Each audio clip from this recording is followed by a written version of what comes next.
এই বছর গরম যাই যাই করে এখনও যাচ্ছে না, মানে আমার মনে হচ্ছে যে শেষের দিকে এসে যখন শীত এন্ট্রি করবে ঠিক তখন আবার গরম নতুন করে শক্তিশালী হয়ে ফিরে আসছে, এরকম একটা ব্যাপার। তো শীতের সবজি বাজারে আসলেও আমার কাছে মনে হয় যে শীত শীত না পড়লে শীতের সবজি খাওয়ার আসলে কোনো মজা নাই, যার কারণে আমি এখনও গরমের সবজিগুলোই খাচ্ছি। আর গরম যেহেতু আর কিছুদিন পরে চলে যাবে, এইসব সবজি টবজি তেমন একটা পাওয়া যাবে না গরমের আমার প্রিয় যেসব সবজিগুলো। তো ভাবছি শেষের দিকে এগুলোই মজা করে খাই, কিছুদিন পরে তো শীতের সবজি খাবোই। আজকে জন্য করলা ভাজি করছি, আর আজকে এভাবে করলা ভাজি করে আপনাদেরকে দেখাবো। একেবারেই তেতো লাগে না এভাবে ভাজি করলে। অনেকে করলা কেটে রেখে সেগুলোকে আবার লবণ দিয়ে ভালো মতো ধুয়ে পানিটা ফেলে দেন, আমি সেটা কখনোই করি না। আমি করলাটা কেটে জাস্ট ধুয়ে চুলায় বসিয়ে দিই। আপনাদেরকে আমি দেখিয়েছি আমি কিভাবে করলাটা কেটেছি, খুব চিকন করে কেটেছি আর ভিতর থেকে বিচি ফেলে দিয়েছি। আমি করলার বিচি একদমই খেতে পছন্দ করি না, সবসময় আমি এটা ফেলে দিয়েই কাটি। আর এখানে ছোট ছোট করে আলু কেটে নিয়েছি। আলু দিলে করলা ভাজিটা খেতে মিষ্টি মিষ্টি লাগে আর তেতোটা অনেকটা কমে আসে, আর জন্য আমি সবসময় করলা ভাজিতে আলু দেওয়ার ট্রাই করি। আর পেঁয়াজটা সবসময় মোটা করে কেটে দিই, করলা ভাজিতে কখনোই চিকন করে পেঁয়াজ কেটে দেওয়া যাবে না। এভাবে মোটা করে কেটে দিলে করলা ভাজি অনেক বেশি টেস্টি হয়।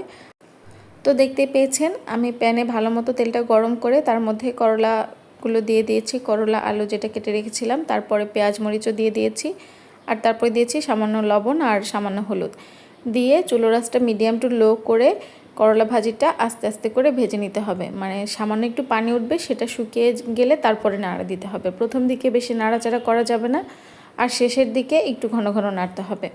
যাই হোক, করলাটা চুলায় দিয়ে আমি এবার মাছ রান্নাতে চলে আসলাম। আর এই যে মাছ রান্নাতে আমার ছেলে আমাকে হেল্প করছে, আমাদের আরশ বাবু। তো ও সবসময়ই একটা খুন্তি নিয়ে দাঁড়িয়ে থাকে যে কখন আমি রান্না করব, কখনও আমাকে হেল্প করবে। মানে ও নাড়াচাড়া করতে পছন্দ করে, মশলা নাড়াচাড়া করতে, এভাবে একটু পানি দিতে, তরকারিতে একটু লবণ দিতে, লবণ চেখে দেখতে, এগুলো ওর অনেক পছন্দের কাজ। আমি রান্না করতে গেলেই ও এগুলো করবেই। তো যাই হোক, আমি মশলা ভালো মতো কষিয়ে নিলাম। জাস্ট পেঁয়াজ বাটা, জিরা বাটা, কাঁচামরিচ বাটা, হলুদ, লবণ এগুলোই দিয়েছি। আমি নর্মালি মাছ এভাবেই রান্না করি, ফ্রেশ মাছ।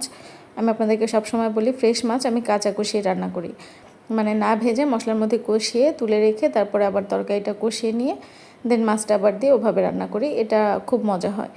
আর মাছটা যখন একটু পুরনো হয়ে যায়, মানে ফ্রিজে 2-3 দিনের বেশি রাখা হয়ে যায়, তখন আমি মাছ ভেজে রান্না করি।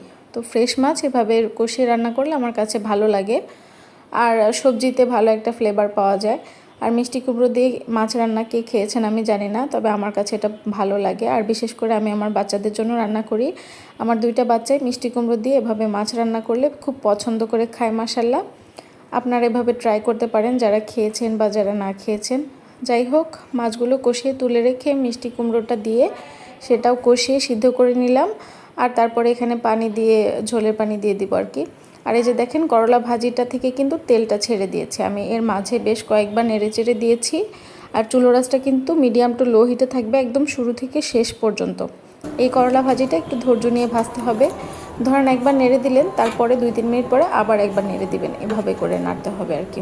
আর শেষ পর্যায়ে করলা ভাজিটা একদম লাল লাল হয়ে আসবে, ওটা খেতে ভালো লাগে। তো এই যে আমার ছেলে, ওই যে বললাম রান্না করার সময় সে হচ্ছে ঝোলের লবণ চাখতে ভালোবাসে। তো আবার সে ঝোলের লবণ চেখে সবসময় বলে যে খুব মজা হয়েছে, সেটাই দেখাচ্ছিল। যাই হোক, এই যে দেখেন করলা ভাজিটা কিন্তু হয়ে গেছে, ভাজিটা একদম লাল লাল হয়ে গেছে, তেল ছেড়ে দিয়েছে। এ পর্যায়ে ভাজিটাকে নামিয়ে নিয়েছি। আর এই যে ঝোল রান্নাটাও হয়ে গেছে মাছের। তো যাই হোক, আজকে এগুলোই আমার ছিল রান্না বান্না, খুব সিম্পল। তো আমি বেশিরভাগ দিনেই সপ্তাহের অন্যান্য দিনগুলোতে এরকম সিম্পল রান্নাই করি। দেখা যায় একটা ভাজি থাকে, একটা মাছের তরকারি থাকে, অথবা কোনো কিছু চচ্চড়ি করলাম, ভর্তা করলাম, ডাল করলাম, এসবই থাকে। শুধু শুক্রবারটা একটু স্পেশাল রান্নাবান্না করি আর কি। যাই হোক, এখানে শেষ করছি। আল্লাহ হাফেজ।